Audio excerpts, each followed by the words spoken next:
سننے والے کو میرا اداء السلام۔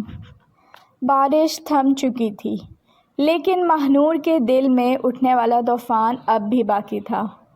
وہ بار بار اسی کھڑکی کی طرف دیکھ رہی تھی جہاں چند لمحے پہلے اس نے سفید کپڑوں میں کھڑی اس لڑکی کو دیکھا تھا۔ زینب، یہ شاید اس کا سایہ۔ کمرے میں خوفناک خاموشی پھیلی ہوئی تھی۔ پروجیکٹ بند ہو چکا تھا مگر دیوار پر زینب کی آخری تصویر جیسے اب بھی موجود تھی۔ فارس مسلسل بے چین ہو کر ادھر ادھر دیکھ رہا تھا اور احمر، وہ بالکل خاموش تھا۔ ایسا لگ رہا تھا جیسے برسوں پرانا خوف دوبارہ زندہ ہو گیا ہو۔ ماہنور آہستہ سے اس کے قریب آئی۔ احمر، مجھے سچ جاننا ہے۔ احمر نے نظریں اٹھائیں۔ اس کی آنکھیں لال ہو چکی تھیں۔ اگر میں تمہیں سب بتا دوں تو شاید تم مجھ سے نفرت کرنے لگو۔ ماہنور کی آواز بھری ہوئی تھی۔ جھوٹ سے زیادہ خطرناک کچھ نہیں ہوتا۔ کافی دیر خاموش رہنے کے بعد احمر نے گہری سانس لی۔ زینب زندہ ہے؟ ماہنور کے قدم جیسے زمین میں جم گئے۔ کیا؟ فارس نے فوراً بے چینی سے کہا۔ احمر، مگر اب شاید بہت دیر ہو چکی تھی۔ احمر دیوار کے ساتھ ٹیک لگا کر بیٹھ گیا۔ اس رات زینب مری نہیں تھی۔ ہم نے اس کی فیک ڈیتھ پلان کی تھی۔ ماہنور کی آنکھوں میں آنسو آ گئے۔ تم نے مجھ سے اتنا بڑا سچ چھپایا؟ احمر کی آواز ٹوٹ رہی تھی، کیونکہ اگر کسی کو پتہ چل جاتا کہ وہ زندہ ہے تو وہ لوگ اسے واقعی مار دیتے۔ ماہنور کو اب ہر چیز سمجھ آنے لگی تھی۔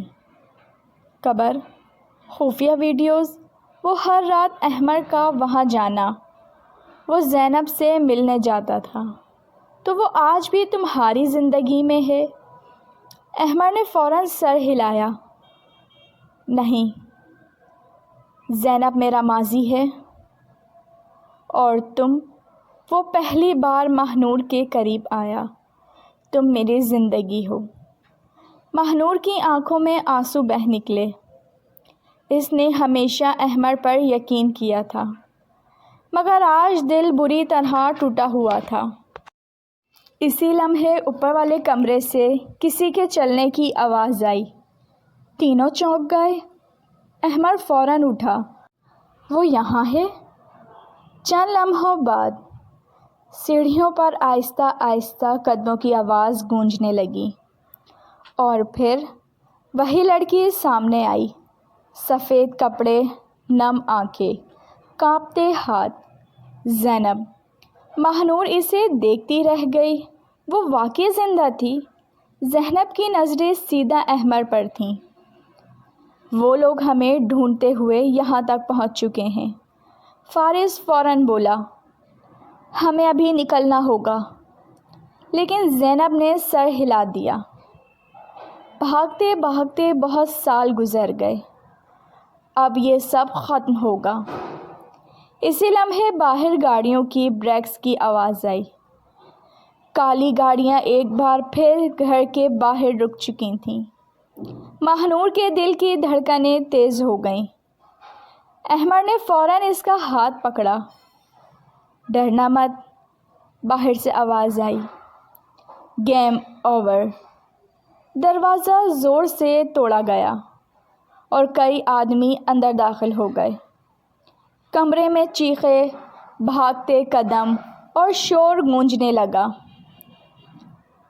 فارس نے فوراً USB پولیس کو لائیو لوکیشن کے ساتھ سینڈ کر دی۔ احمر ان لوگوں سے لڑ رہا تھا۔ ماہنور خوف سے سب دیکھ رہی تھی۔ اچانک ایک آدمی نے گن نکالی اور سیدھا احمر کی طرف تان دی۔ احمر! ماہنور چیخ اٹھی مگر ٹریگر دبانے سے پہلے زینب اس کے سامنے آ گئی۔ گولی چلنے کی آواز پورے گھر میں گونج گئی۔ وقت جیسے رک گیا۔ احمر نے فوراً زینب کو سنبھالا۔ اس کے ہاتھ خون سے بھر چکے تھے۔ زینب ہلکا سا مسکرائی۔ اس بار میں نے تمہیں بچا لیا۔ احمر کی آنکھوں سے آنسو بہہ نکلے۔ نہیں زینب نہیں۔ باہر پولیس کی آواز گونجنے لگی۔ چند ہی منٹوں میں سب ختم ہو چکا تھا۔ اصل مجرم گرفتار ہو چکے تھے اور برسوں سے چھپا ہوا سچ دنیا کے سامنے آ گیا۔ لیکن زینب ہمیشہ کے لیے جا چکی تھی۔ چند مہینے بعد زندگی آہستہ آہستہ معمول پر آنے لگی۔ ماہنور اب بھی ہر شام کھڑکی کے پاس آتی تھی، مگر اس بار کھڑکی میں خوف نہیں تھا، صرف سکون۔ ایک شام احمر اس کے پاس آیا۔ اس کے ہاتھ میں ایک چھوٹا سا باکس تھا۔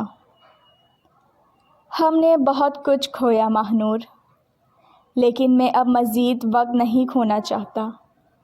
ماہنور کی آنکھوں میں آنسو چمکنے لگے۔ احمر گھٹنوں کے بل بیٹھ گیا۔